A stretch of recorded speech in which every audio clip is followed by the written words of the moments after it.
Her own wedding dress designer agreed, Kate had added. Meg asked if Kate was aware of what was going on right now with her and her father. Oh, so that's great. So Meghan has obviously fumbled the ball, has not set up this time for this dress to be tailored. It's T-minus a couple of days until the wedding. Rather than saying, I'm sorry I fumbled this, how can we fix it? Meghan then says, don't you know what else I'm going through? Me and my dad are fighting in the public right now. This is because this is what her and Harry do. They don't ever want to take responsibility for anything that they do. And so they mind some other emotion that's going on and going, hey, I can't be at fault for anything. Me and my dad are fighting. Don't you see that? Don't you see that I have a lot going on right now? This is why I failed to communicate to you regarding a tailor and your daughter's dress. This is why I failed to answer your message when you reached out about your daughter's dress. Kate said she was well aware, but the dresses and the wedding is in just 4 days. Yes, Kate, I know, says Meghan. And Kate had other problems with the way that Meg was planning her wedding. What? Something about a party for the Page boys. The Page boys, half the kids in the wedding are from North America. They haven't even arrived yet. It went back and forth. I'm not sure what else to say. If the dress doesn't fit, then please take Charlotte to see AJ. He's been waiting all day. That's from Meghan. Kate replies, fine. This is where the narrative continues. Harry writes, a short time later, I arrived home and found Meg on the floor sobbing. Are you serious? Meg is a 40-year-old woman.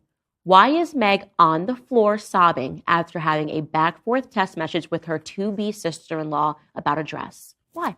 Why would you be on the floor sobbing over a bridesmaid's dress because you fumbled the ball? I was horrified to see her so upset, but I didn't think it was a catastrophe because it wasn't, Harry. Your wife is just melodramatic. Emotions were running high, of course. After the stress of the last week, the last month, the last day, it was intolerable but temporary. Kate hadn't meant any harm, I told her. I mean, can you actually believe that this made it into his book? A squabble over a 7-year-old in her bridesmaid dress, that Harry thought that it was appropriate to put hang his niece out to dry as being upset for wearing a bridesmaid dress, something that was a private communication about something that is so innocuous. Stop it. As whether or not her dress was tailored correctly, because they're trying to make it seem to paint Kate into a bad light. That's exactly what Harry's trying to do. And every single incident that I have seen throughout this book is this petty. It's this petty. It's small, fact. It's petty, and they hold on to it, and then they sell it for $25 million to a book publisher so that they can make the royal family look bad. And so I put together, by the way, this was just off the top of my head right before I came out here, just how many times I've heard, wait for it, that Meghan was crying, that she was in a heap, that she was in a pile on the floor. So we know she cried over the bridesmaid dresses. We know that she admitted publicly that she cried the night before the Oprah interview premiered. The interview that she orchestrated, that she shot, that she sat down and accused the royals of being racist. Then she wants you to feel bad because she cried the night before she accused them of being racist, only to then tell us months later that, we never said that the royal family was racist. They're just going to gaslight us. She cried after the royal household issued a denial regarding a negative story about Prince William, which is very sad because she, I guess, wanted that story to be confirmed. She told us that she cried. Are you serious? When she called Tyler Perry, who was a perfect stranger and who she did not know. She said she completely lost control and she sobbed on the phone to him, and it was easier to talk to him because he was a stranger. No, it wasn't easier to talk to him because he was a stranger. It was easier to talk to him because he was a billionaire and he knew that you wanted to go back to LA and that Canada was always going to be a pit stop. From the very beginning, this woman orchestrated leaving the royal family because all she's ever wanted in her life, wait for it, was to be an A-lister in Hollywood.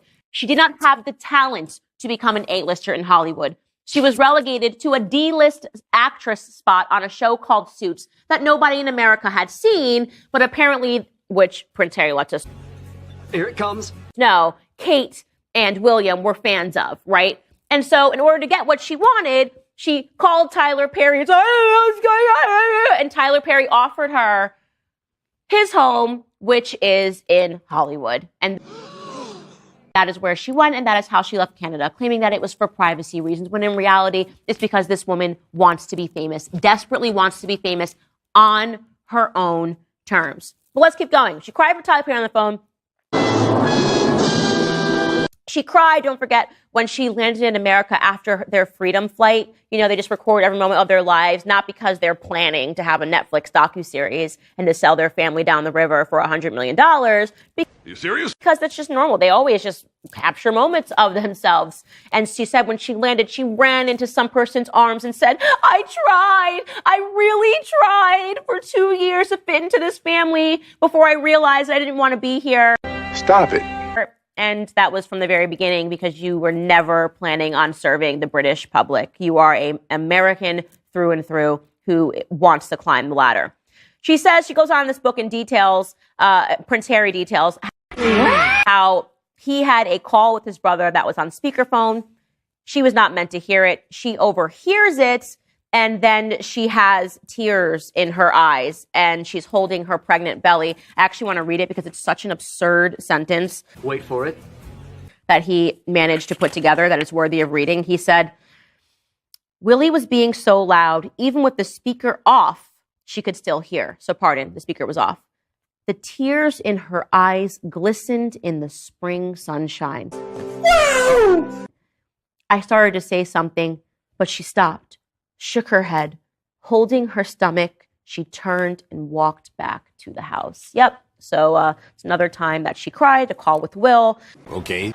And then, of course, I think the biggest incident of her crying took place at Frogmore Palace on the day that she decided that she was going to force Harry to say that they were going to leave the royal family. And how did she do this? By threatening to kill herself and to kill her unborn child.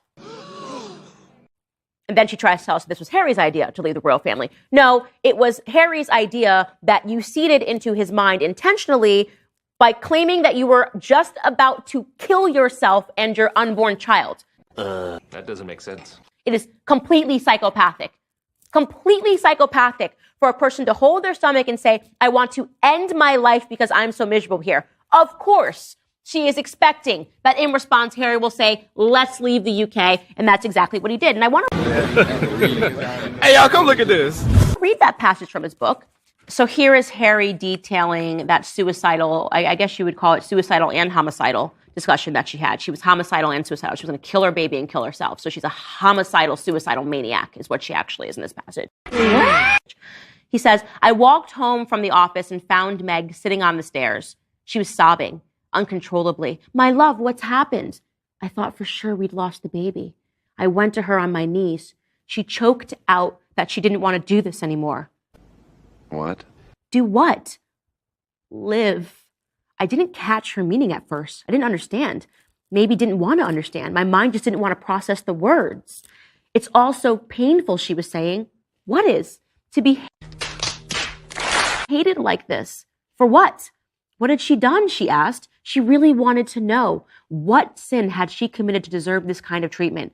She just wanted to make the pain stop, she said. Not only for her, but for everyone. For So that was a lie. me, for her mother. But she couldn't make it stop, so she had decided to disappear. Disappear?